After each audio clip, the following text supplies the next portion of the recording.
support. Together, we are making a difference. American Family Association. Find us online at afa.net. Welcome to Today's Issues, offering a Christian response to the issues of the day. Here's your host, Tim Wildman, President of the American Family Association.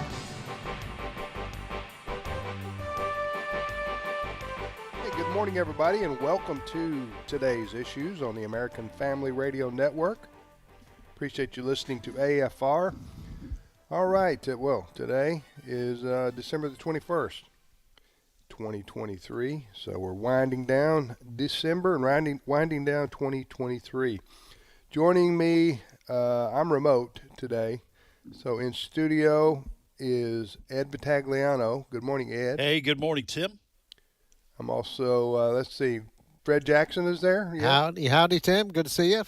And Chris Woodward. Hello. And then in Kansas City is our good friend Ray Pritchard. Good morning, Ray. Good morning, Tim. How you doing today? Good. So you and I are remote, and the other three guys are in the studio. And by the way, for people who say, well, Fred just said good to see you, but he's remote. Yeah. Well, we do have an iPad with everybody's delightful face on it, so we can see, but we can see Ray and we can see Tim, even though they are remote. Yes. Delightful is subjective. Yes, that's right. Probably delightful. Admittedly. Loose use of that word. Don't know if that fits here, but I guess it depends on. Anyway, thanks for Brent, our producer. If you could tell me one thing here, I'm sorry to ask on live radio, but how do I get to where I can see the whole studio? There's a feature on the iPad that says switch to gallery view. If you'll click that. Gallery view? Yes, sir. All right, let's go to gallery view here. There we go. Okay, I got everybody. Sorry about that, folks, listening. Had to take care of a little technical problem. But anyway, I can see everybody. Helps if you can see people's faces. Especially if they're delightful.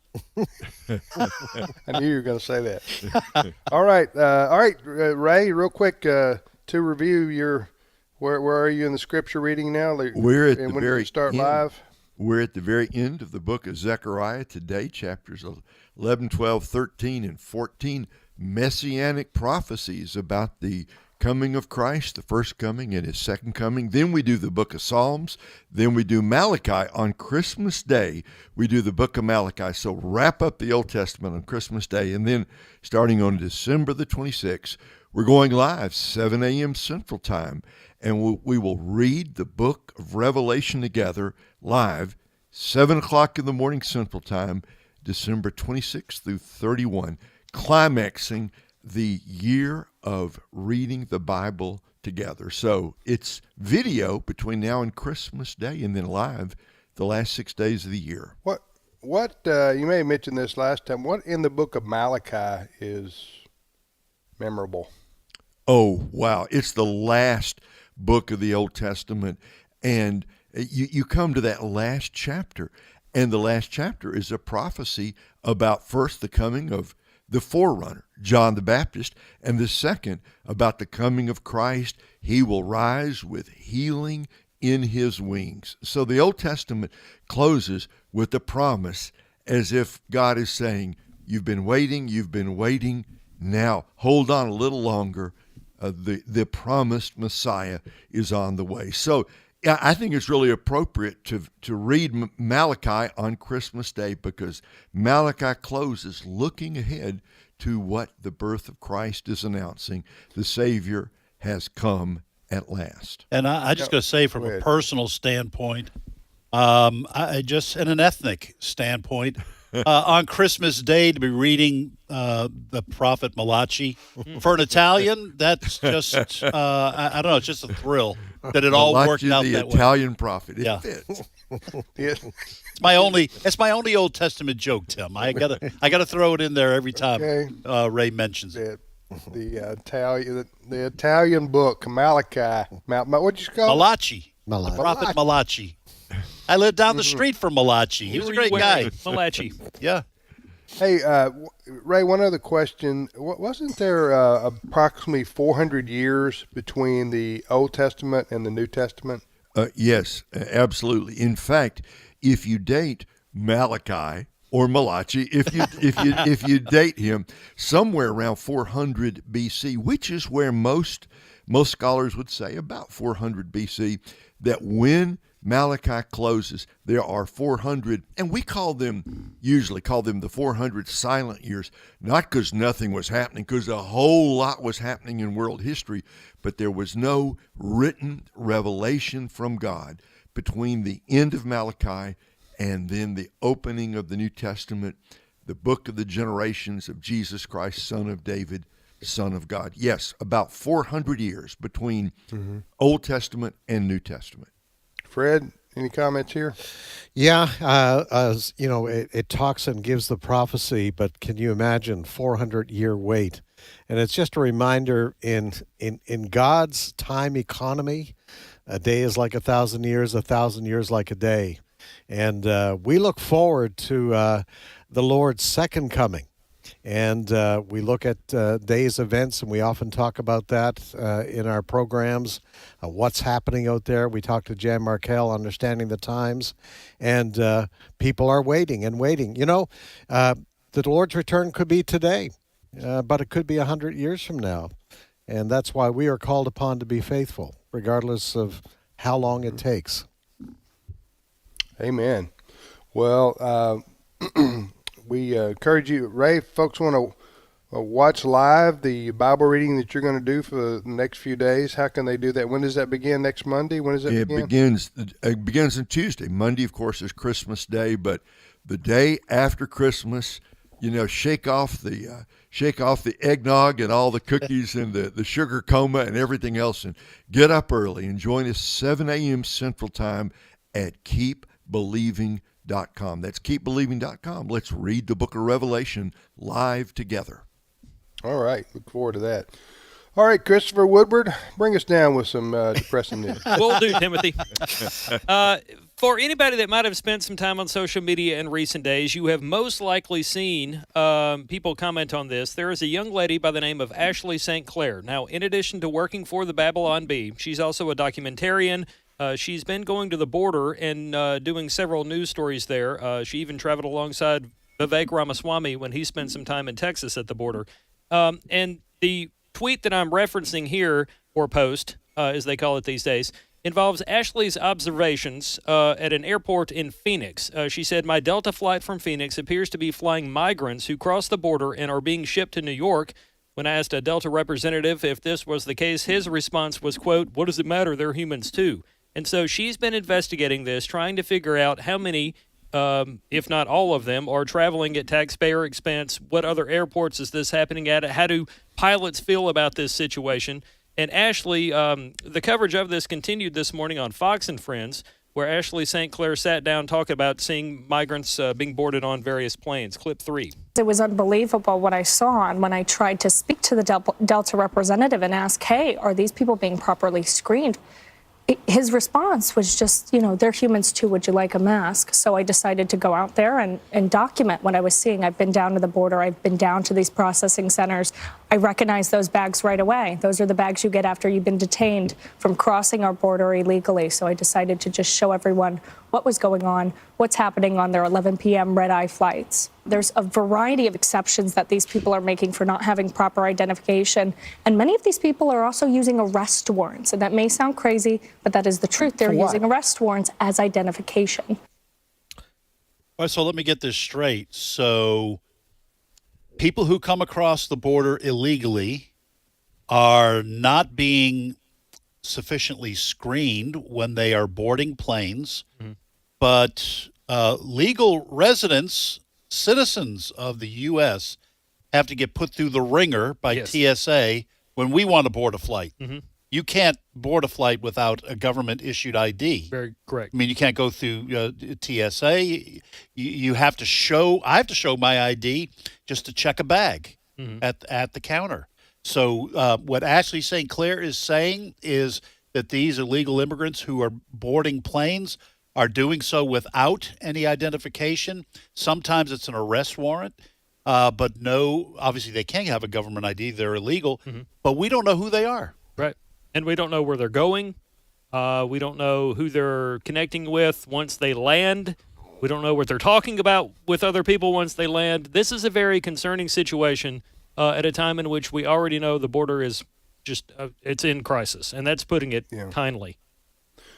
Well, we don't know where any of them are going. Right. On an airplane or a bus or anywhere, except maybe where their destination is from that. On that flight, it was Phoenix to New York, JFK. And what Ashley St. Clair, is that her name? Yes. What she was saying, I saw that when it was broke a couple days, yesterday or the day before. Her video of this, and I think it would be against the law to. I don't think you can let people on domestic or international flights without a proper ID. I mean, like you said, Ed, you can't get on. You got to have a passport or a driver's license. You got to have some kind of ID to get through TSA. So so the Delta Airlines agent at the gate just said wouldn't respond to her question directly, right? Correct. And she was still waiting for Delta's PR people to respond to her about her various questions. The question she wants to know the answer to is the United States federal government just putting people, illegal immigrants, on planes and shipping them across America without any ID, and who's paying for it? That's all she wants to know, right? Correct. Yeah. Yeah, and let me just toss this in. All the stuff we have to go through to get on a plane now because of 9/11 was to keep people from taking over airplanes and using them as missiles with people on board. And what it appears that Ashley St. Clair is revealing here is that with illegal immigrants, we can't prevent that from happening. Yeah. If someone's allowed on a plane without an ID, we don't know if they're on a terrorist watch list. What if they take over the plane? Yeah. Yeah. Well, and part of Ashley St. Clair's interview this morning, she also mentioned how she's digging into this. So she's been talking to other pilots, and they're saying, this is becoming common. 20-30% of the passengers are now these illegals who are allowed. Taxpayers are paying for the flights. They're ending up, in this case, it was New York, but they're being shipped to other places across the country, all at taxpayers' expense. The other side of this story is a lot of these domestic flights now no longer have air marshals because the air marshals have been ordered down to the border to actually, I think, drive the illegals from the border to the airports. Right. Oh, my goodness. This is absolutely insane. And the marshals were on the planes to begin with to keep someone from taking over the plane. Yes. That's why they're armed. Yes. Okay. So what we've got here is illegal immigrants, aliens, whatever you want to call them, illegally coming into this country, being allowed to use arrest warrants as identification. We've got federal marshals coming down to the border to pick them up and drive them. They're being put on planes. They're flying across the country to who knows where they're going. Here's the bottom line of it all for me. You know what this sounds like? This sounds like a Babylon Bee satire story. Right. But the problem is truth now is stranger than fiction. How do you, Ed, how do you top that? Because this is the very edge of lunacy, to allow people to illegally come into your country, to let them use arrest warrants as identification, and then fly them at the government's expense anywhere, presumably, they want to go, or anywhere you want to take them across the country. Babylon Bee really can't top that for craziness. And, I think Delta Airlines needs to respond to her, because otherwise any kind of a response, a non-response is a response, in my opinion. Right. In other words, if Delta doesn't respond and say, no, we're not carrying illegal immigrants across the country on our airplanes without proper ID, no, we're not doing that. Or maybe they'll just say, or Tim, maybe they'll just say, the government is paying it. The government's paying. The government's picking up the ticket, and so we're flying them wherever the government wants to put them. The problem is less with Delta than with the administration in Washington. Yeah. Which is what's happening is exactly what they want to happen. Yeah. Yeah. Did you see where Governor Abbott of Texas?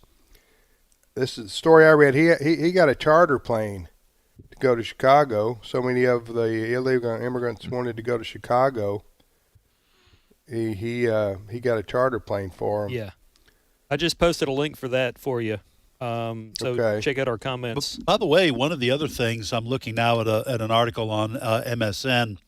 One of the other things that Ashley St. Clair has expressed reservations about, concern over, is whether or not these illegals on the planes have been medically screened. Yes. To find out what kind of diseases do they have. There are a different set of diseases that exist in Central America and South America that maybe we've eradicated or nearly eradicated up here, or that are more tropical, and these people are getting on board planes and coming without being medically screened. So I'm just reading now, that's an additional concern she has about what's transpiring. Yeah, well, in order for this to change, evidently it's going to take a new president, probably a Republican president, although there's some Democrats that are getting upset with this. John Fetterman, the Democrat from Pennsylvania, the new senator, he's tired of it. From what I can read, I was kind of surprised at that. He says, I'm not a progressive on this issue. He said we need control of our southern border. And then, of course, you have the Democrat mayors from these big cities across America who are having an influx. Excuse me for coughing. They're having an influx of in some cases, over 100,000. New York City, I'm saying, in Chicago, 20 to 30,000. Denver, San Francisco. These are Democrat mayors, some governors. Boston, they're upset, because they're sanctuary cities, and now the illegal immigrants are taking sanctuary, and by the thousands. And like we said yesterday, it's all theory to these liberals to say let everybody in, or otherwise you're a bigot. And then when everybody comes in and they come to their hometown, then they say, whoa, wait a minute, we can't take care of all these people. And that's when Governor Abbott in Arizona and others say, wait a minute, don't tell us how to. Are we supposed to have all these people in our state? And meanwhile, you call us bigots if we allow them to go to other places like your cities. So well, you remember, was it over the summer when Martha's Vineyard got a plane load of illegals? Florida. Yeah, compliments of Ron DeSantis, Florida there. All those rich people on Martha's Vineyard, and that's who lives there, except for the people who serve the rich people. And so they also tried to make a big show out of it and gave them supplies and things that they needed. And then they quietly put them on boats and sent them to Cape Cod. Here's some potato salad. Now get on the boat and get out of here. That's right. Let me ask you guys, what are all these unwashed people doing in our town? Martha's Vineyard. Let me ask you. Well, before I ask the question, I think Senator Fetterman's comments and concerns here, they add a little weight to the situation because his wife, I think she has since naturalized, become a U.S. citizen, but his wife is an immigrant. So while the media portrays it as a bunch of racist white people that don't want immigrants, people of color, coming into the United States, Fetterman himself, he's married to an immigrant. I mean, we all came here somehow, some way from another part of the world. But the question I was going to ask you is, do you think the border is going to become the issue in the 2024 election? Because while prices are still insanely high, they are coming down, and gas is not terrible. So eventually, I think border may be the issue for some Americans in 2024, maybe the number one issue. Well, I mean, it seems like it's a top three issue. I don't know. If you have single issue, there are probably a lot of people who are single issue voters, and the economy probably would be number one. Again, you a single issue voter, Ed? Am I? Yeah. No, I'm not a single issue voter. I do pay attention to cultural issues. Those are very important. The economy is important. But policy issues like immigration, and also, people who want the state, capital S, to run the show instead of there being more individual freedom. So I take into account a lot of those kinds of issues. All right, next topic, Chris. I was just going to say, Fred. Okay. The one and I'm certainly not wishing for this, but we do know that there are terrorists from Islamic countries that have entered this country. You heard Christopher Wray, the FBI director, just a few weeks ago in testimony saying he's seeing, I think in the phrase he used, red lights. Yeah, everywhere. He's referring to, he knows there are terrorists in this country. If we have a terrorist incident where Americans die between now and the election, that will ignite great opposition. Right. You know, make no mistake about it. This is Joe Biden. Yes. President of the United States. He has opened the floodgates, done away with the border. It's an open. Read about it, folks. I mean, yesterday I think 27,000 people came in here. Came into our. I mean, it's just y'all come, and it's staggering and stunning that this is happening. I mean, Biden didn't even try to pretend that he's doing anything to stop them. Mayorkas, what's the fellow's name? The Alejandro Mayorkas. Yes. Yeah, what's his title again? He's Homeland Security? Mm-hmm. Secretary. Yeah, when I see that guy, I just go, that's a buffoon right there.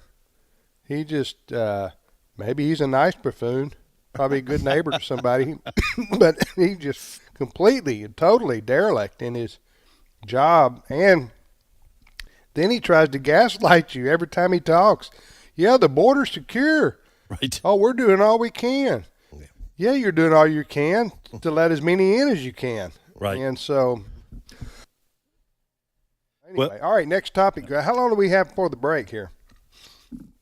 We got 2 about minutes to the break. Okay, Chris. You got a 2-minute issue, Chris? Yes, I do. On our website, afn.net, Fred has No, I mean a 2-minute personal issue that we can help you with.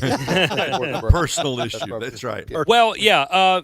There's a story on our website, and we can get into this again after the break if you want. But Fred has posted a story on our website, the headline being Biden in trouble with black voters. It says sometimes Democrats are worried that a dip in black voter turnout, along with other challenges, could doom Biden and his party in 2024. One of the issues that black people have with Biden is the economy, the job situation. Unemployment amongst the blacks today is higher than any other demographic. And so while he comes out and claims that he's done a great thing, the job market for an African-American in Biden's America is not very great. So this could be a big issue. Listen, I've heard this.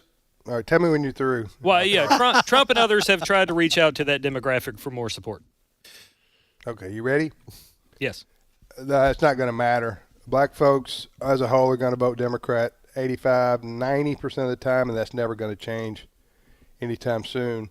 But I say never. That's not going to change. And of course, it's my own personal opinion. But I've seen this and heard this before, and I heard this about President Trump last time, and it didn't make any difference. Until I see evidence by a vote, then I'll say perhaps that could change. But until then, there's no more solid support for Democrat candidates than the African-American community in America. They're going to vote lockstep for Democrats.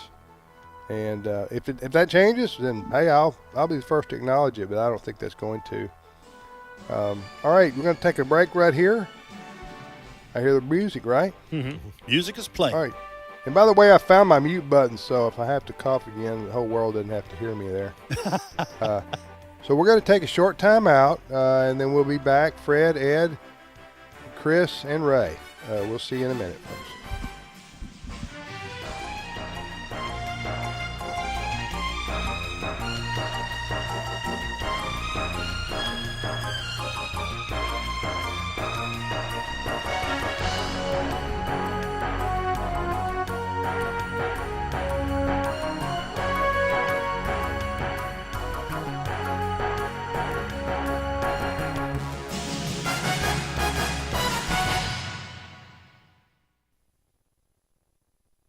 It's my turn.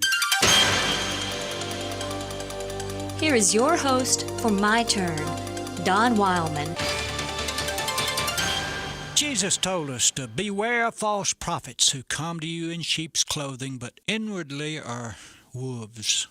You'll know them by their fruits. Are grapes gathered from thorns or figs from thistles? Some years ago, the following item appeared in the newspaper. Quote, the author of the disparaging book The Passover Plot, which states that Christ's crucifixion was faked to fulfill Old Testament prophecies about the Messiah, now questions the whole authority of the Christian church. Now Dr. Hugh Schoenfield, and those incredible Christians, lashes out at what he calls vested beliefs and ecclesiastical rubbish. The 68-year-old Jewish scholar is allegedly without a religious creed of his own, believing in God as pure spirit. End of quote. Well, now, how about that? Here's a man who, he himself admits, doesn't know what he believes, telling millions of people that their belief is rubbish. Well, personally, I'm tired of folks like Dr. Schoenfield. I'm tired of these self-appointed authorities who don't know what is right except that everybody else is wrong. Yes, I'm tired. Tired of all the people who say God is dead who never knew he was alive. They live in their ivory palaces behind the sacred walls of education and spin out fancy theories about the nothingness of God. They never go down to the grave and watch a mother lay her child into the cold, hard earth. They never go to the hospital where the father of 4 young children is dying with cancer. They aren't ever called by the wife whose husband is an alcoholic. But they are sure after reading the textbooks that there is no God. I'm tired. Tired of the people who say the Bible is a lie who've never even read it. Our society is full of them, these intellectual illiterates who speak in pure ignorance of the subject matter. I'm tired. Tired of the people who say the church of today is irrelevant because we haven't been able to provide everybody with a mansion on the hill, a high income, a meaningful job, and the best social standing. I'm tired, yes. I'm tired of these fine people who say they can accept Christ as a great moral teacher, but not as the Son of God or the Savior of men. Little do these people realize the absurdity of their statement. A good moral teacher, but not God? If he wasn't the Son of God, indeed God himself, and did what he did and said what he said, then he was a blundering, blind, ignorant fool. Stupid, crazy. He was either who he said he was, or he was a crazy idiot. But you will have to accept one of those descriptions of him. God incarnate or stupid madman. Unfortunately, the New Testament just doesn't leave room for you to classify him as a great moral teacher, but not God himself. Yes, I'm tired of these know-it-alls who don't know what they believe. And let me add just one final word to them. They say they're searching for truth. If this be true, then maybe one day they will find what many of us have already found. You see, we have already found truth. We found it in a lowly Nazarene, apart from whom no truth can ever be found. This has been My Turn with Don Wildman, a production of the American Family Association. For he has rescued us from the dominion of darkness and brought us into the kingdom of the Son he loves. Colossians 1, verse 13. American Family Radio. This is today's issues. Email your comments to comments@afr.net. Past broadcasts of today's issues are available for listening and viewing in the archive at afr.net. Now, back to more of today's issues. Hey, welcome back, everybody, to today's issues on the American Family Radio Network. Thanks for listening to AFR. If you want to send us an email, go to comments. Here's the address, comments@afr.net, comments@afr.net. Chris, you're posting stories that we talk about on our Today's Issues Facebook page, right? Yes, sir. And what do we have up there right now? If you peruse that Today's Issues right now, we have that AP story that I mentioned, Biden in trouble with black voters. By the way, it says just 50% of black adults said they approve of Biden in a December poll by the Associated Press. That's compared with 86% in July of 2021, with the gap fueling concerns about his reelection. You convinced yet, Tim? No. I'm going to, here in a minute, I'll post links to the various things about the border situation that we were discussing with Ashley St. Listen, I wouldn't be surprised if African American or black voters are disappointed in Trump. in Biden for one reason or another. There's a multitude. His popularity is down around like 36% or something, right? His approval rating, Yeah. I'm talking about Biden. I think he just went under Kamala. He did, yes. So Steve had that, didn't he? I'm not joking about that. Yeah. I think his approval. So that doesn't surprise me. But there's a big difference between disapproving of somebody's job performance and then saying, "Are you going to vote Republican?" Right. In response to that, and black Americans are going to say, "No, we're not going to vote Republican in response to Biden's failures." So, anyway, next story, Chris. Well, we have talked a lot on this show about how Americans, specifically people in California, Illinois, New York, are fleeing those states for better, more American climates. That would be betterer, Chris. More betterer. More betterer. Gambling benefited my public education, by the way, because I was part of that first generation that supposedly was going to benefit from that, and we didn't. But anyway, I've got a story here. This was actually the cover of the New York Post today. It talks about how a record number of New Yorkers are leaving that state, going to places like Florida and other parts of the country. I've got some audio here. We don't always air like in the winter, or just period. Oh, period. Yeah, they're just fed up with New York and the policies from Hochul and Eric Adams and others. We don't always air a news report here, but I've got a news report from Fox News reporter C.B. Cotton. She was on America's Newsroom today talking about people leaving New York and other states to other more free economies. Clip 6. Census data shows more New Yorkers are moving out than anywhere else in the entire country. The new U.S. Census Bureau report showing the Empire State lost more than 100,000 people between July this year and the last. One of 8 states which saw their populations fall this year behind New York or other Democrat-run states, California, Illinois, and Pennsylvania. Meanwhile, 2 Republican-led states, Texas and Florida, saw the largest population growth, followed by North Carolina, Georgia, and South Carolina. These numbers coming as a New York State comptroller also shares a new report finding that New York City is getting older with a growing wealth gap and declining numbers of white and black New Yorkers. While NYPD data shows major crimes have declined slightly, felony assaults are up by about 6%. Some Republicans say the departures are far from over and point a finger at soft on crime policies for the city's shift. We are no longer in a city where the innocent are protected. We're not. We are in a city where every advantage is given to the criminal element. There's no doubt about it. And we reached out to New York Governor Kathy Hochul's office about the mass exodus and are waiting to hear back. There's a couple of things here that stood out to me. Number one, I think this is going to help southern states, which do lead in population growth, according to a story on our website, afn.net. I think so. You're going to see more. You're going to see more southern states send more representatives to Washington, for example. However, these people often bring their politics with them. So while red states are people, Chris. Liberals leaving New York, California, Illinois, what have you. So they do turn the chance. They do put Republicans really in a situation here where they really need to hone down their message. I think they need to be put in an indoctrination camp before they are able to get permanent residence. Yeah. If you are a special interest group that does political activism, you need to make sure people are locked down with what you want them to believe and vote for, because these people are going to possibly turn your states or cities blue. Ray, what do you think about this? Oh, look, I've seen those signs, welcome to Texas, leave your politics in California, that kind of thing. We've seen over the past 30 years, vast influx from the Northeast down to the Sun Belt, all the way from North Carolina, Georgia, Florida. There's a reason why people are moving from the blue states to the red states, and especially why there's an out-migration. Isn't that the right term? Out-migration from Chicago, from New York, and from San Francisco to sane parts of the country.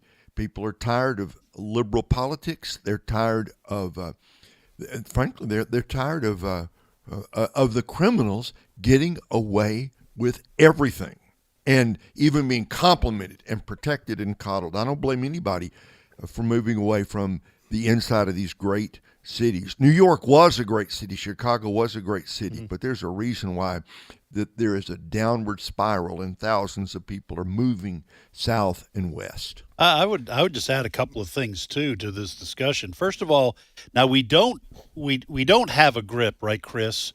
Now I do have one other thing I just wanted to make mention of, but we don't have a real clear picture, do we, of what the politics are of the people who are leaving? I mean, could these be conservatives saying I'm tired of the wackiness and I'm moving? Or are these liberals that are leaving? Do we have any idea what the mix is? I don't have like a hard statistic to throw at you. Some of them are conservative or at least centrist people that are leaving. Some of them are being transferred to another state. For example, there are many companies in California that have moved to Texas. Right, that makes sense. So some of those people are having to move for their job. But the concern this year from some people has been that many of these people, not all of them are conservatives or centrist or moderates. Some of them are liberals, which is why you've seen somebody like Beto O'Rourke be able to have a unsuccessful but better than you thought campaign for governor in a place like Texas. Right. The other thing I was going to add is that the first category of people that are going to leave states like New York, Illinois, California, like we're talking about, are going to be people who can afford to do it. Mm-hmm. Now, perhaps it's in conjunction with a company shifting states, and that's probably paid for by the company. But in general, you're going to have people, this is my guess, who can afford to leave, going to be the first to leave, which means that a city like New York is going to be, those people who can afford to leave pay taxes. Mm-hmm. So the people who can't afford to leave, generally speaking, are not in the wealthier echelon, so you're losing a greater percentage of the tax base. True. When you have people leaving. That's just my guesstimate on how this unfolds. I would think the cost of living in California and New York has a lot to do with why people leave. If you're paying $6 a gallon for gasoline in California, and you can go to a place where basically the level of your wage is the same as in California, you're going to be way ahead. So, and to the politics, I would think if you're disgusted with the politics that causes the cost of living to go up where you're living now, that's one of the reasons. And the last thing you want to do is support politics that's going to raise prices for you where you're going. Yeah. Yeah, a couple more things to consider with this, the migration of Americans around the country. I mean, I'm talking about domestic migration, meaning within the United States. And that is this. A lot of, not just the southern states are benefiting from the people leaving the Northeast in particular, but also the western states. The people are leaving California. They're going to Arizona. Mm-hmm. They're going to Utah. They're going to Nevada. Idaho. They're still staying out Montana. west. Yep. Montana. But they're getting out of crazy California. Yep. Yeah. And California's well, California, Oregon, and Washington. Those three states are the wackiest, most liberal states, and that's where people are leaving to go to these other. They want to stay in the West. They're Westerners, I guess, but they're going to these other states. And another thing is, having nothing to do with politics, but when people, I met a couple the other day. They're South Dakota folks, and but they were going to Florida for the winter. Mm-hmm. And so a lot of people they get retired, and they say I can't take these winters anymore, so I'm going somewhere where it's warm. Mm-hmm. And that has, of course, that's been going on forever. But if you have the means to do so, a lot of people keep dual residences, but they do the warmer climate states do benefit from retirees who can afford to leave. That's what I'm saying. I saw a funny meme the other day, and we all seen signs, now leaving Missouri or now leaving Ohio. Well, this said now leaving Washington State, and it said, "Sorry to see you leave so soon, was it something we taxed? And I just thought that was a funny meme. It looked like a real sign, so maybe it was a shop. Taxes and regulations. Photoshop. Yes. Especially like in California. California, you can't use gasoline for your lawnmower anymore. Oh. Have y'all seen this? You remember this happened? Yeah, they're phasing that out. My wife said, well, I probably shouldn't say this. She said, if somebody comes and tells me I can't use gas in my the leaf blower, she said, quote, somebody's going down. End of quote. That's right. And it's not going to be her. Yeah. She's not a violent person. Yeah. If somebody comes to get her leaf blower for her yard, quote, somebody's going down, end quote. But she said, have you ever tried to use one of these electric blowers? Yeah, for I've leaves? got one. Yeah. You know, need like they work 500 for your patio. feet of cord. Yeah. Right. What'd you say, Ray? I've got one. You got to have about 500 feet of cord, and it gets, you trip yourself up, and We even got a cordless one. But the power, battery, she said, it's like a hair dryer. Yeah. Right. Hey, interestingly enough, I don't have this audio. I meant to bring it in, so forgive me for not having a soundbite. But I do have a story airing today about Ann Arbor, Michigan, following in California's footsteps. Ann Arbor wants to phase out gas-powered leaf blowers and have people in the city limits of Ann Arbor start using the battery-powered leaf blowers. Violators are going to be fined $100, $250 for repeat offenders. I haven't seen all the battery or electrical leaf blowers. Mm-hmm. Maybe there are big ones that are powerful, but the ones I've seen are weenies. Yeah. Well, I mean, battery-powered stuff has improved over the last 5 to 10 years, Right. but it's the power of the state growing. For example, Right. if in Michigan you're going to get a $100 fine, how does someone know that you have a gas power? Do your neighbors report you? I mean, this is the kind of thing that probably that's exactly what happens. And then right? then who enforces it? The cops come to your house without a warrant and go looking through your garage? See, what I'm saying is this is the stuff that irritates people when the government says, you know what, we're sticking our nose in your business and you're not going to have any private business left. Was it in Ann Arbor, Michigan, was it gas-powered blowers? Mm-hmm. 10-1, there would be an absolute uprising, and they said you can't use gas-powered snow blowers. Ah, yes. Ooh. Hey, good point. Yeah, that's a different issue, Yeah. right? Yeah. Is it possible to have I can't imagine a battery providing the kind of That's what I'm saying. Snowblower. Y'all got to shovel your snow this winter Oh. because we got to save the climate. Yeah, that'll go over well. Someone's going down.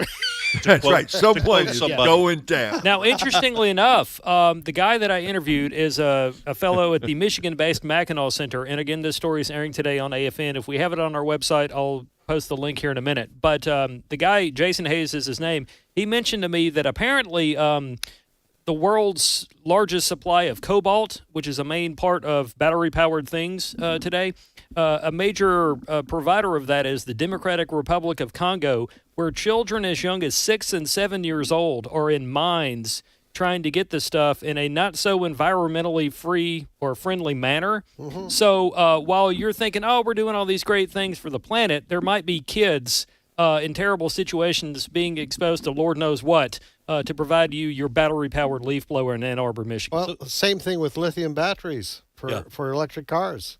So you're saying that the green movement is filled with racists who don't care about people of color going into mines? It's definitely out of sight, out of mind. And I say that because America is blessed beyond measure in terms of all kinds of sight, out of minds. Out of sight, out of mind. Mind. Yeah. Okay. So, like for example, America has a ton of minerals, but Biden went to our European allies and said, "Hey, why don't you guys dig for all this stuff that we need for our EVs? You destroy your country so we can feel better about ourselves." Driving the whole green movement's phony. Yeah, it is. The whole green movement is hypocrites and full of hypocrites, and they're phony.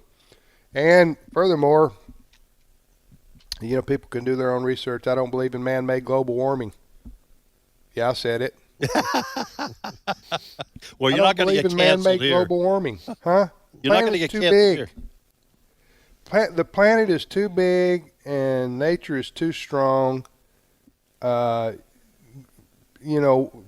they don't use, they're going to ban gasoline operated weed blowers in Ann Arbor, Michigan. Mm-hmm. Well, Ed, give me a temperature difference on that one for the globe. When these so-called experts have been asked that exact question, they can't answer it. When they say, well, if we do 1 through 10 of the things that you're suggesting, how much will that decrease global warming? They can never answer it. No. They don't. They can't. No. They can't prove a cause and effect with all these draconian changes. I saw a headline. I didn't even click through because I just can't take it anymore. A headline that said humans breathing affects the climate. Oh yeah, Steve covered that with Cal Beisner a few days ago because of the carbon dioxide. Mm-hmm. Yes. All right, let's all do our part here. You ready for the next minute? The next I'll hold our breath. For the next 5 minutes. Yes. We're going to, another thing we mentioned here before, Ray, on this with the green movement, the environmental wackos. And listen, as Ed have said before, we're all for conservation.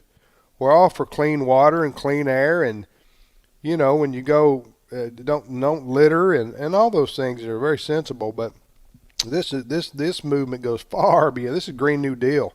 Right. This is take over the American economy in the name of keeping us from burning up. But as you know, it's just not. It's not practical. It's not going to work. And what they do, Ray, is these people always give a projection out to say that if we don't do something in the next 10 years, then the climate's going to burn up. We're going to all die. Well, what happens is you get to that 10-year mark, and then they they adjust the basketball goal. Right, move the goalposts. Yes. So you're always moving the goalposts. So the reason these people I know are hypocrites, they all fly. The ones when they have one of these climate change international summits, the people all arrive on private jets and big yachts and Mm-hmm. They don't fly with the little people, in the back in 8A, to get to Dubai or wherever they're going, somewhere where Greta's what's her name? Greta where Thunberg. she lives, How where she'll dare be you? So what I'm saying is they always put these so they never say it. Really, if the environmental movement were honest and truthful, they would look back at all their projections and statements from 25 years ago during Al Gore's era, and they would say, you know what, folks, we have passed the point of no return. So it doesn't matter what you do and don't do. So environmentally, it's time to party. Yeah. Because the Titanic's sinking. That's right. And there's nothing we can do to stop it. That's what intellectual honesty would mean for the environmental movement if you look back on what they've said the last 10, 20 years. Yeah. You mentioned. Anyway, Ray, I asked you twice to comment and then didn't give you a chance. You want to say something there? I agree with everything you just said, Tim. It's a religion. Listen, this isn't, quote, about environmentalism. This is the climate change wackos are following a religion, and it's a secular religion. It's as religious as anything Christians believe, but it leaves God out completely. It makes government the master of everything. So the reason they get upset about it is because we're poking at their God, the God of environmental perfection, which we're never going to have this side of the second coming of Christ. Mm-hmm. So, Tim, kudos. Preach on. Yeah. Bill Gates is one of the big advocates for climate change. Do you know how many airplanes he owns? Yeah. 4. Personally, he owns 4 airplanes. And they don't run on windmills. They're not battery powered. They're not battery powered. Private jets have, no. Biden flies to Delaware every weekend.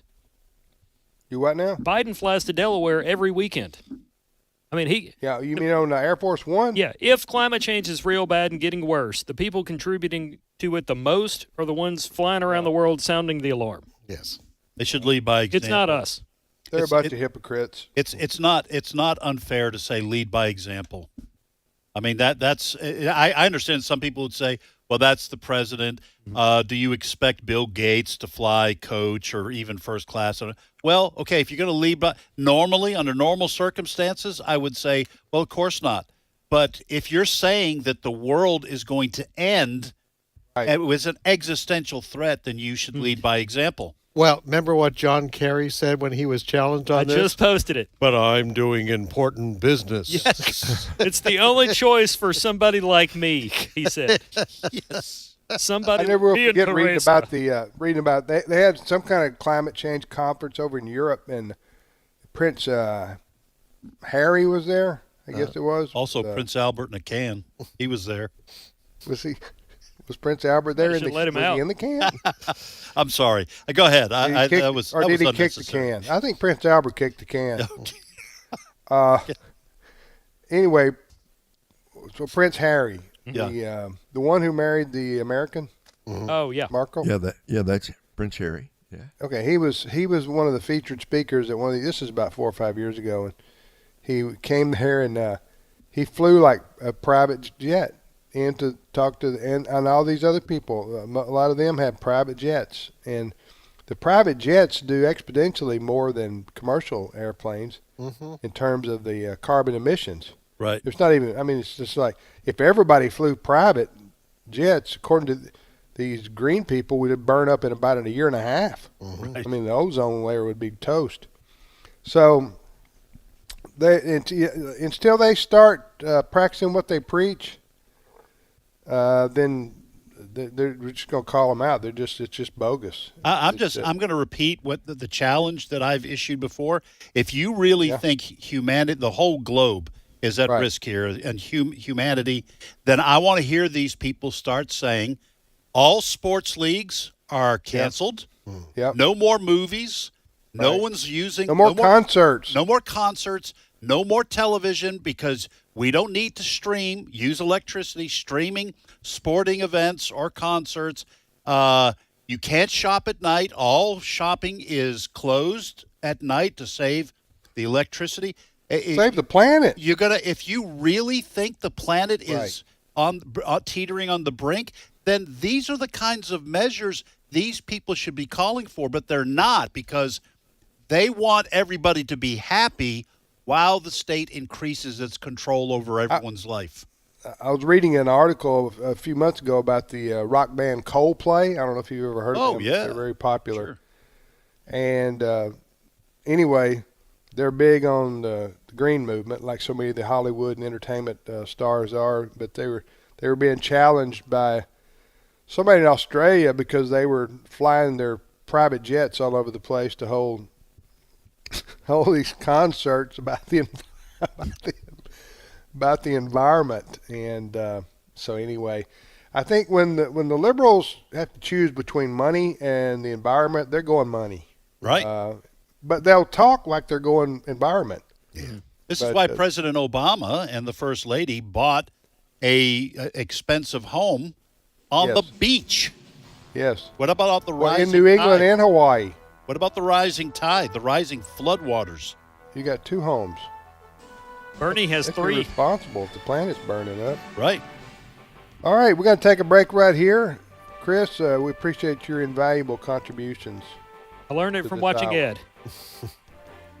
That's getting you nowhere. All right, thank you, Chris. All right, the rest of us will be back in 5 minutes with Steve Paisley Jordahl. Stay with us.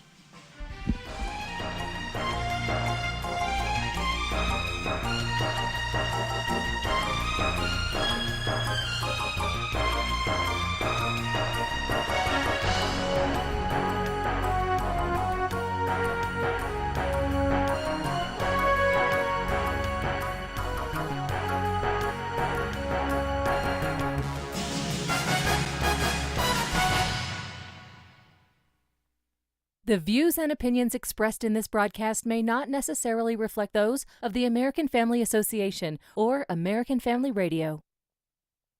faith, family, freedom. American Family Radio. Jesus, born in a Bethlehem stable.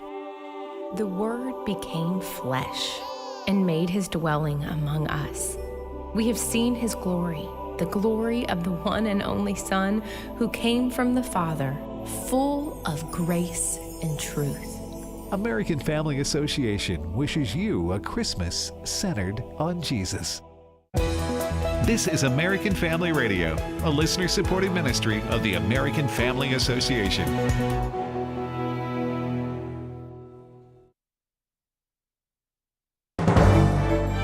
American Family News, I'm Rusty Pugh. Members of Congress are concerned about how the Treasury Department is allowing states to spend COVID-19 funds. With the COVID public health emergency coming to an end, Congressman Ben Cline and the Republican Study Committee are leading a letter with over 30 members asking the Treasury to stop a rule change they say allows state and local governments to commit money to projects and spend American Rescue Plan money past a deadline of December 31st of next year. If the emergency ends, which it did, the funds need to come back to Congress. The American Rescue Plan passed in 2021 to help states recover from the pandemic, but Cline says money is being wasted on projects like golf courses. A Treasury spokesperson tells Fox News Radio existing deadlines have not changed and says many of the issues created by the pandemic will take time to address. In Washington, Ryan Schmelz, Fox News. Colorado Supreme Court ruled to block former President Donald Trump from next year's presidential ballot. Republican Senator Deb Fischer of Nebraska argues it's preventing Americans from voting for their preferred candidate. We believe in elections in this country. The courts don't decide who's going to be on a ballot. So it's just really unthinkable that they would remove or try to remove President Trump from that ballot. A congressman and former city council member who voted to get rid of the police now wants extra police protection. Greg Caesar, a progressive congressman associated with the Squad, who proudly voted to defund the Austin, Texas Police Department as a city council member and blasted the department just last week for alleged racist practices, is under fire after requesting a police patrol at his home from the same department. Michael Bullock, president of the Austin Police Association, says it's interesting how someone who hates the police is now requesting special treatment from the very people he wanted to put out of a job. Seems about on par for someone who has made the Austin Police Department their target and was part of the movement that got us to a staffing crisis that we're currently dealing with right now, and led us to breaking records of homicide rates and traffic fatalities and struggling to recruit and retain officers. And thanks to his work now, we are on track to lose more officers than we've ever lost before. And since 2017, when he started a lot of his anti-police movement against our police department, we've struggled. We've lost more officers each year than we have gained. And we are continuing to struggle, and crime and the citizens of Austin are suffering as a result. The State Education Board of Texas has now approved new guidelines to keep sexually explicit books out of school libraries. Bronson Woodruff has more. The Texas Board of Education says parents are the primary decision makers when it comes to their kids' access to material in libraries, adding it's important for school libraries to recognize that. LifeSite News reports this move comes after Texas Governor Greg Abbott signed a bill into law earlier this year requiring those who sell books to rate them for how appropriate they are. Mary Elizabeth Castle of Texas Values said this is a great step forward. For the first time, the State Board of Education has determined a set of guidelines for librarians to use who work in public school libraries to keep pornographic books off of bookshelves in front of children, a problem that has been pretty pervasive in the last couple of years. She said many parents and citizens came together in the last legislative session to ask for rules and laws on keeping this type of material out of school libraries. But there was and is dissent. There was almost immediate backlash after the law HB 900 was passed. Of course, the typical adversaries, the American Civil Liberties Union, ACLU, filed a lawsuit against HB 900. That has stopped the law only temporarily. But as far as the State Board of Education protecting parental rights and having these standards, they were not able to stop that. Though the law was temporarily halted, Elizabeth Castle said a court ruled quickly and it was put in place. Economic growth in the summer was not at the levels previously estimated. The economy expanded at a 4.9% pace in the third quarter. The revised gross domestic product reading is down from the 5.2% previous estimate. Estimates for the final 3 months of the year are a GDP increase of a mild 1 to 2%. Ginny Cosola, Fox News. For American Family News, I'm Rusty Pugh. Forget about Facebook. The last 10 days we've been banned twice, and is unbanning a word? They put us under the ban. Christians and conservatives don't need you, YouTube. Banned one day, banned again. AFR programs are now live streaming on the AFA Streaming app. Now you can get shows like today's issues straight from the source. Put back on the next. Just say unbanned. Unbanned. Just search AFA Streaming or visit streaming.afa.net to sign up. Today's Issues continues on AFR with your host, Tim Wildman, president of the American Family Association. Hey, welcome back, everybody, to Today's Issues on the American Family Radio Network on this Thursday, December 21st. Thank you for listening. Joining me in studio is Fred Jackson. Hey, Tim. Tagliano, Steve Paisley Jordahl. Good morning, Steve. Good morning. And Ray Pritchard. Good morning again, Ray. Good morning, Tim. We got 25 more minutes, folks, of excellent radio here on American Family Radio. I'm remote today, as is Ray, so Steve, Fred, and Ed are back in the studio. Brent Creeley, our producer. Is Brent still on the board? I'm here. Okay. How are we sounding today, Brent? And by we, I mean by remote signal. Sounds much better than the other day. Yeah. Much better. Okay. We got some complaints the other day that my mic wasn't working right? That's correct. But we have... It wasn't me. No, it wasn't me. Technical issues that we have issues. It rectified. wasn't Tim. I mean, technically, it wasn't Tim. And we also got you out of that cave you were in, so that helped. Was it a cave sounding? See, I couldn't tell. It sounded like a tin can. Cave underwater or something like that. A tin can. What'd you say, Steve? Sound like a cave underwater. It was hard to hear. I don't know. I've never heard of people doing radio in a cave underwater. No, but you were the first. We might try that. You're a pioneer. See how that works out for us. All right, Steve, bring forth unto us the news. All right, I will save this for the end. I just found my New Year's Day or whatever dinner recipe. That sounds so good. Now you can't save it to the end. Well, okay. We all want to know what you're talking about. Whole roasted. Lead with it. Whole roasted squash with tomato, ginger, chickpeas. Anything that's got squash in it, I personally don't like. Oh, no, I don't like it. Butternut squash is the best. Say that again, Steve. Whole roasted. Roasted squash with tomato, ginger, chickpeas. Okay, now what is this for? It's for New Year's Day. If I'm cooking for New Year's Day, it's like people have black-eyed peas for New Year's. I had promised that I was going to bring my chocolate chili in for Tim and for Ed, and I'm going to wait till Tim and you get back for us to do that. But chili. Chocolate chili? Yeah. Yeah, that was my reaction. Send some to Kansas City. I never heard of such, but okay. Yeah. All right. Hey, let's get back. Hold on just a minute. Just one other thing on this. Yes. So you don't knock it till you try it, right? Isn't that what we say about food? I don't believe that either. Okay, I don't either, but that's what they say. So you have a whole squash, right? Yeah. And you do what to this squash? Well, you bake it.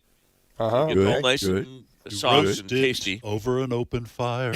And then you split it down the middle, and so you have like a half a squash. Put in that squash, you combine chickpeas or garbanzo beans, whatever you want to call them, with some tomato and ginger, and you bake that. It kind of gets soft, and it goes on the squash, and then you top that with some like sour cream and chives. Yeah, you know what I'm going to be eating on New Year's Day? Nachos. That's what I'm going to eat. Not squash with garbanzo beans. and ginger. I was with you right up to the sour cream on top. You don't of have that. to do. That's just a garnish. You mock me, but wait until you taste my chocolate chili. You All right. mock, but wait until you taste it. Because then I'll you'll try really it. hear mocking. No. Now, I will say this, might be and the then best we got to chili get you've ever on had. to depressing, Yes. depressing news. But I will say this: it is my opinion of a food. If it's got chocolate in it, I always give it the benefit of the doubt. That's right. Because you add chocolate to anything, you are fairly likely to have something that's kind of tasty, if for no other reason than it's got chocolate in it. Then why did you mock me whole Yeah. last time That's they brought what, this it's up? what I do, Steve. Okay, it's true. It's just what I do. It's true. It's not personal. Okay, good. All right. Hey, this is some breaking news. This we're hearing about this. It happened about 3 or 4 hours ago. There was a school shooting. This one, though, in Prague, Czechoslovakia, 10 people killed and 30 or more injured at a school shooting in Prague. So be in prayer for those people. I mean, that's a lot of people. Yes. The gunman has been neutralized, as they say. So, all right. I have a couple studies I want to talk to you guys about, if we could. The first one is a study from the Council on Criminal Justice that finds that teens are 3 times more likely to be killed, murdered, now than they were in 1960. That's a long time ago, and a lot of stuff has happened in this country. But 3 times more likely, just your average teenager, to be killed by homicide than they were 60 years ago.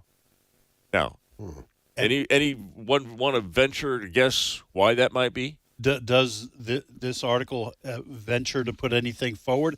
I would think it's because of the increasing lawlessness in big cities, which is driven by family breakdown.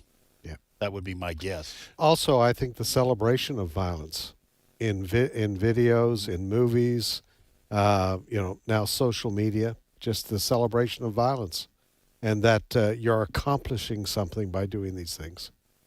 Yeah, right. I trust you guys. I believe that over what this article happens to say, which is they're calling it routine. I want to hear Tim's prediction. Yes. Okay, are you talking about just a news article from where? This is in Fox News is reporting this. Fox News. Well, I'm gonna guess if they're not gonna say the reasons Ed cited or Fred cited, which I agree with completely, they're gonna say gun violence.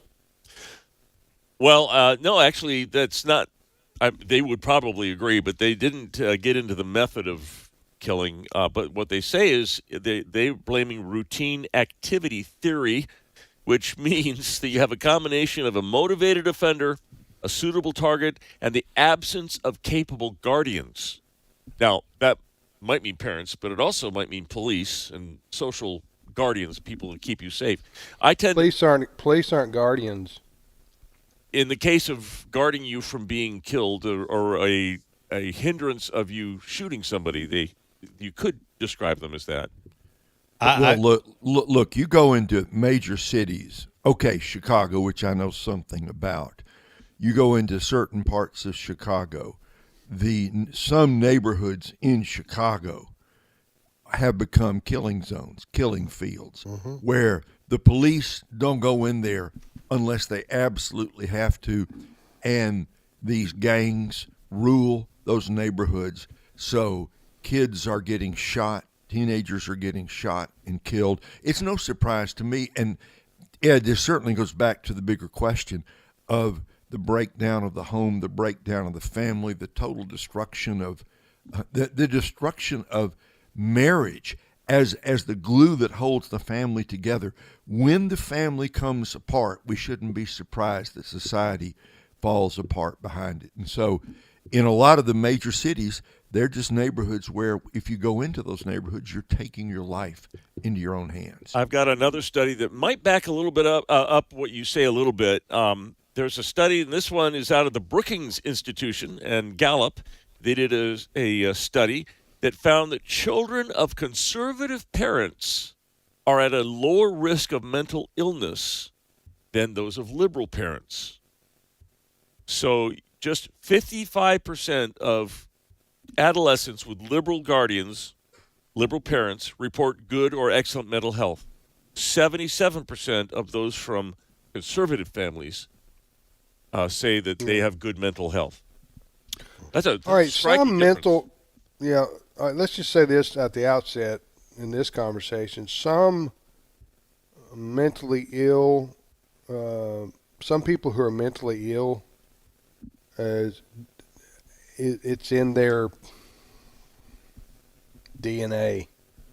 I don't know how else to say it. That's just sad to say, but that's true. And we all know people that were raised right, and the parents did everything they could, but they have some kind of schizophrenia, or they're bipolar, or they have some sort of a serious mental condition that is separate from any kind of environmental It's rooted in biology.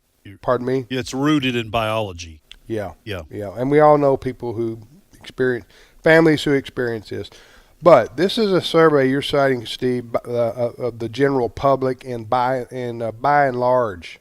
Okay. Well, yes, and these are self-described. These teenagers are saying, I'm happy, basically. Yeah, you know why that is? It's because conservative parents, again, by and large, generally speaking, have discipline in their home, and they have rules, and they teach them morals and values based on the Bible. And so some people call that overbearing or strict. That's really not how you should parent as modern day parents. But listen, that worked forever. And if you want to look back in our country's history, I don't know, was it you or Chris was citing statistics back in the 60s and so 50s? Listen, we had law and order in our country. And you know why? People weren't scared to walk down the street at night. I remember my dad would tell stories, and I know millions of people, especially baby boomers and above, experience this. Especially probably in big city America back before the 70s. You had very little crime. You'd leave your door open. Not open, but you'd leave your door unlocked at home. Ray, you probably grew up in that, didn't you? 100%. I don't think we ever locked our front door, back door. Right. Growing up. And if you went downtown, my dad used to say he'd go down on the square. No, he was raised in the small town South, but in the 50s. But he would say, we didn't lock our cars. Right. And we left the windows rolled down. And the only thing we worried about whether it was going to rain or not, whether or not somebody's going to vandalize or carjack or take our car. I'm just saying the crime has gone out of control, and it's and also related to that, Steve, is the statistics you're saying. When kids are raised in very liberal homes where they have no structure, very little structure, and discipline, and they're not taken to church, and there's no moral values communicated, they're going to have more disorder in their minds. And it's going to lead to more mental health problems. And I agree with everything you're saying. Let me toss another piece of wood on the fire here. I just came up with that metaphor. Wow. I'll tell you something else. Now, again, we're just spitballing here. I can't prove this, but my guess is that conservative homes are going to lean towards a belief in God, and liberal homes are going to lean towards a belief in a materialistic view of the world and the universe in which there is no God, there is no soul, there is no eternal destiny. Right. And I'm telling you, when you're living in a society that is already falling apart, and all these dangers that you're teaching kids about, the world's going to end because of nuclear war, the world's going to end because of climate change, you're living in a racist country, and there's no hope for America, and they have nowhere to turn in terms of of God, the real God. I think that contributes to the despair that a lot of these young people have, sense of hopelessness, which can lead to mental illness. I grew up in the 60s, and I think another thing, and again, just an opinion, was consistency in values. I grew up in a Christian home, but the values that our neighbors promoted were the same. When you went to school, the values of the school system were the same as at home. In other words, if I got in trouble at school, my parents got a call. Yeah. So we had a leather strap at my school, and so you had corporal punishment, and you got in trouble when you got home. But also the programs that you watched on TV. This is really dating me. Father Knows Best. Yeah. You know, those kinds of programs, those values were reflective of the rest of society. Right. So that you grew up with an expectation and a learning from all these different directions of what was right and wrong. Yeah. Let me throw another data point from the study out at you guys too, because the conservative kids of conservative parents say we're happier, we're healthier, and when this survey asked parents, the parents who said my child does not get their way when we have a conflict, because every parent-child will have a conflict. So are you being strict or are you giving in? 80% of conservative parents said, very conservative parents said, my child does not get his or her way when we have a conflict. 53% of liberal parents could say that.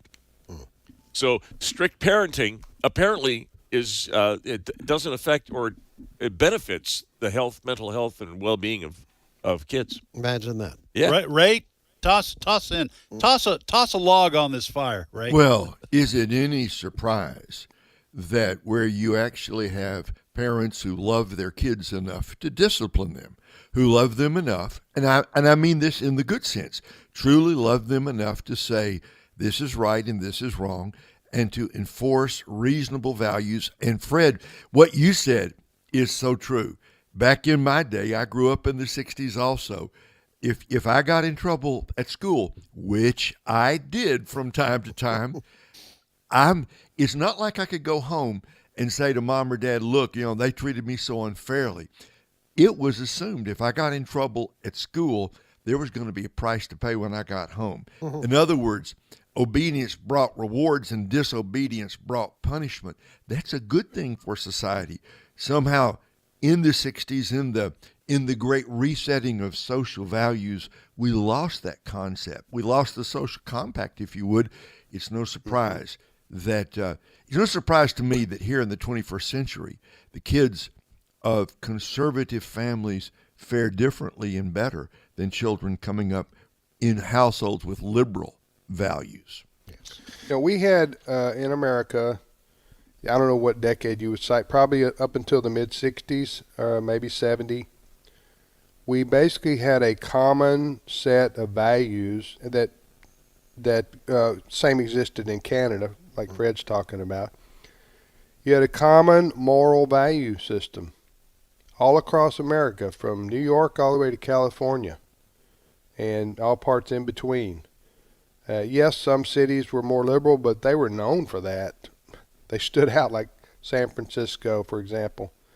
But basically you had a common set of moral values that was accepted, and it stemmed from the Christian view of the world, the Christian view of man, and that became under siege in the 60s and forward. As secular humanism, or darn hippies. Well, rebellion to authority. That's a part of it. So that happened, and then but what I mean is basically the assault on Christianity and the Judeo-Christian value system. That was, we just had the death of Norman Lear a couple of weeks ago, and Norman Lear, while he was wildly successful as a television producer with shows like All in the Family and Maude and others, he also said directly that he was putting in his shows social commentary that contradicted the Christian worldview, the Christian moral value system, because he wanted to change that. He was a humanist. Ted Baer of Movie Guide called him an ardent communist in an interview I did with him. You had Alfred Kinsey, you had Hugh Hefner, Right. you had these are some names of people that Norman Lear. These are some names of some people that, and there are many others, who led the way in popular culture, and in Alfred Kinsey, did I mention him? And others who led the way in attacking fundamental, and it began to, in all aspects of the of American life. All right, we got 25. It's 25 after. About right? that. Our vice president is now aware that we have an election coming up. And she was talking, she was on MSNBC, and I want you to hear what she has to say about this upcoming election. Well, I need some dressing for this word salad. You might want to check the fridge. Cut 9. Every election cycle we talk about this is the most election of our lifetime.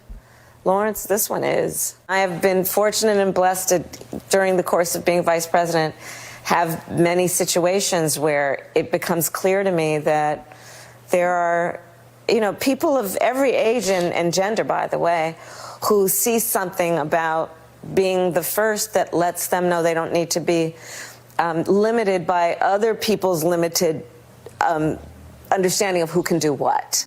And maps. Is that it?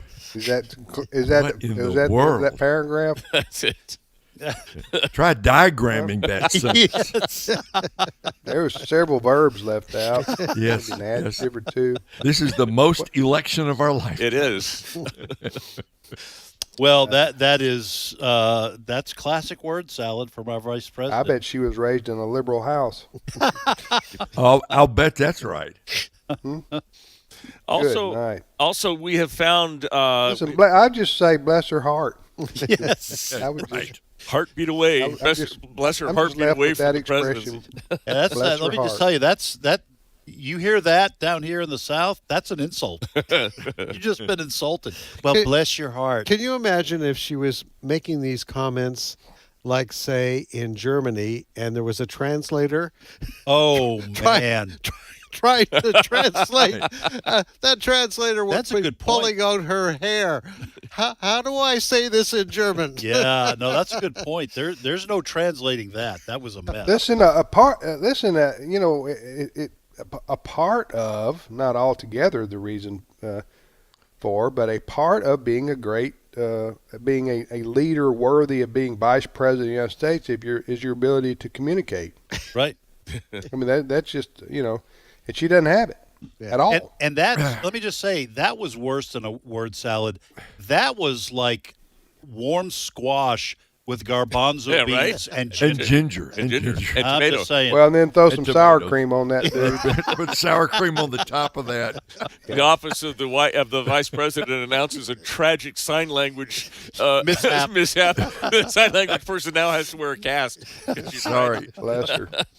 All right, hey, we have found the prototypical college student, and I'm glad to introduce you to this guy. This is, we don't even know his name, but he is so wise in what he has to say. He's going to solve all the world's problems, and so I'm glad that there's a bunch of them out there on campuses just like this. Cut 11. Yeah, I don't know what to tell you. I was born with the ability to solve geopolitical issues, even though I'm not able to solve any of the problems in my own life. You tell me you're supposed to pay taxes every couple years? Every year? Solve the Middle East, Ukraine, Russia, inflation, unemployment, all without being able to keep a job myself, or a relationship, or keep a pet without having it die. Okay, could you just not cut off my card today, though? Solving geopolitics is actually easy. What's hard is getting to my coffee shop gig on time, and now my boss won't give me any shifts. I've never eaten a vegetable. But more importantly, I don't really have time to deal with all that mumbo-jumbo right now because I'm focused on bigger problems like what to do with the world economy. The latest from Babylon Bee. Is that the guy with red hair that I've seen before? No. You know what I'm talking about? Yeah, I do know. Yeah, but that's not red hair and a beard. Yeah. What was he playing the part of there? Your typical college snowflake that thinks they know everything about the world. Gotcha. That's what I thought. But their life is in shambles. Yeah. And they're eating a vegetable. They're eating squash for breakfast. It's a whole sad litany of problems. I'm with you on that squash for breakfast. Doesn't that look good? That's wrong. No, that does not look good. Stop showing me the picture. Add sour cream. cream. It's going to take me 20 minutes to thank everybody. 20 seconds anyway. Hey, you do sound better though, Tim. Yeah. I mean, you sound like you got a cold, but I'm in terms of sounding better. I've got 10 seconds now. Okay. Okay. Merry Christmas, everybody. I got 5 seconds. All right. I just want to thank all these people that were on with me today. How about that? Yeah. We'll see you tomorrow, everybody. Have a great afternoon.